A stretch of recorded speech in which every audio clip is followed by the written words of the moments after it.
नानक कहते हैं, स्तुति करने वाले उसकी स्तुति करते हैं, लेकिन उन्हें उसकी स्मृति नहीं मिली।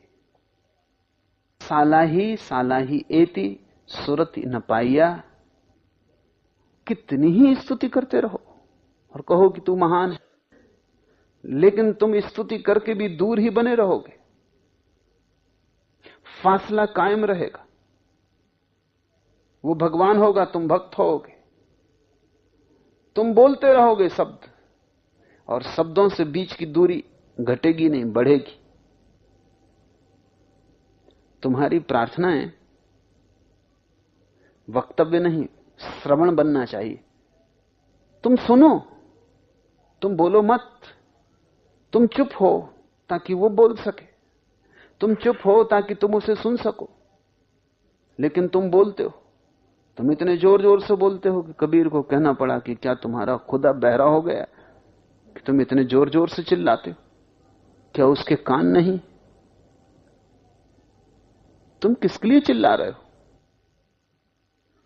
और जोर जोर चिल्लाने से क्या तुम्हारी आवाज जल्दी पहुंच जाएगी?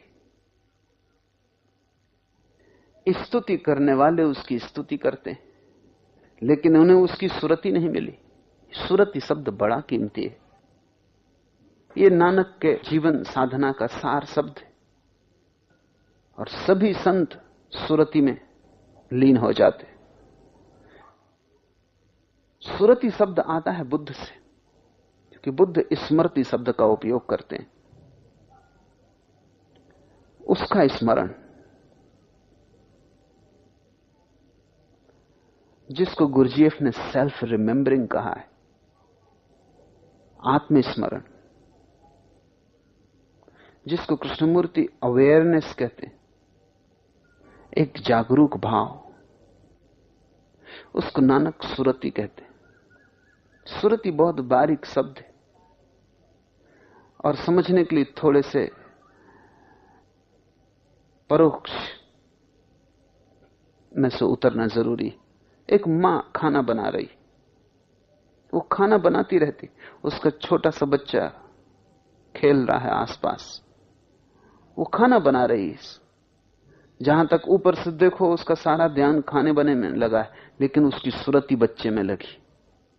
वो बच्चा कहीं गिर ना जाए, वो कहीं सीढ़ी के करीब तो नहीं पहुंच गया, वो कहीं झूले से नीचे तो नहीं उतर गया, उसने कोई चीज तो हाथ में नहीं ले ली जो नहीं खानी है। काम में लगी है, लेकिन सारे काम में ओतप्रोत एक स्मरण वो बच्चे का है। मां रात सोती है, आकाश में बादल गरजें, बिजली कड़के, तो भी नींद नहीं टूटती उसकी, और बच्चा थोड़ा सा कुनमुना है और उसकी नींद टूट जाती।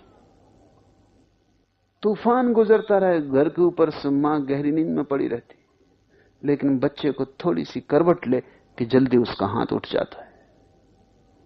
नींद में भी सुरति है, स्मरण बच्चे का बना है। सुरति का अर्थ है एक सातत्य स्मरण का, मन को में धागे की तरह। सब तुम करते रहो संसार में, सुरति उसकी बनी रहे। उठो बैठो, जो करने योग्य है करो, भागने से तो कुछ होगा नहीं। दुकान पर जाओगे, दफ्तर में जाओगे, फैक्ट्री में काम करोगे, गड्ढा खोदोगे, धन भी कमाना होगा, बच्चों की चिंता भी लेनी होगी, सारा जाल है। इस सारे जाल के बीच लेकिन स्मरण उसका बना रहे। ये सब ऊपर ऊपर हो, भीतर भीतर वो हो।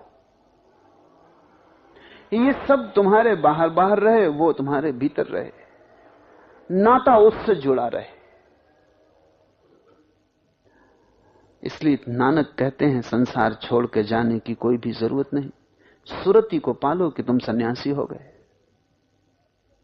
सुरति संभल गई कि सब संभल गया, और तुम जंगल भी भाग जाओगे तो क्या फायदा है अगर सुरति संसार की बनी रही। और अक्सर ऐसा होता है, लोग जंगल में बैठ जाते हैं जाके, फिर यहां की याद करते हैं। और मन का तो ये ढंग है कि तुम जहां होते हो वहां की फिक्र नहीं करता, जहां नहीं होते वहां की फिक्र करता है। जब तुम यहां हो तब तुम्हें लगता है हिमालय में बड़ा आनंद होगा, फिर तुम हिमालय पहुंच गए तब तुम सोचते हो पता नहीं उधर बहुत आनंद आ रहा हो पूना में, और पता नहीं हम भटक गए, सारी दुनिया तो वही है, सभी तो गलत नहीं हो सकते। अब हम यहां बैठे बैठे क्या कर रहे हो झाड़ के नीचे? वहां भी तुम रुपये गिनोगे, वहां भी तुम हिसाब लगाओगे, वहां भी पत्नी और बच्चों के चेहरे तुम्हारे आसपास घूमेंगे। तुम रहोगे हिमालय में, लेकिन सुरती तो तुम्हारी यहां लगी रहेगी। नानक कहते हैं रहो तुम कहीं भी, सुरती परमात्मा